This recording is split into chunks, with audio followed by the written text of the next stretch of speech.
Yo, what is up guys? Today I'm going to show you how to get the latest Plants vs Zombie hybrid mod that's working for iOS and Android. Many of my subscribers have been requesting for this, so the first step you want to do is go ahead and get onto your mobile device.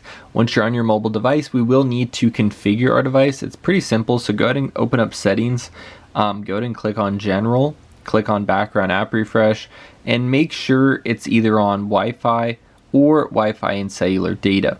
Once you have that complete, we can go back to settings and we're going to scroll down until we see battery. So we'll go click on battery, make sure low power mode is disabled, and now we can go ahead and proceed with the installation. So I'm going to open up my web browser.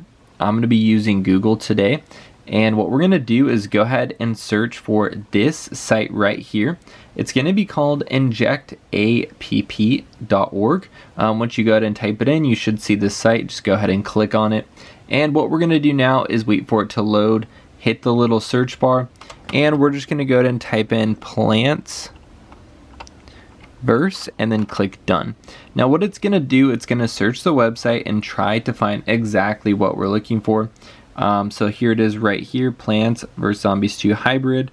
And there is like a few different options as well, so I'm going to go ahead and just click that one. You can see I'm going to click start injection and it's going to start the download process. That's pretty much it. If you guys have any questions, feel free to leave a comment below. I've already installed it, so I'm going to go ahead and just close out. I don't need to re-download it.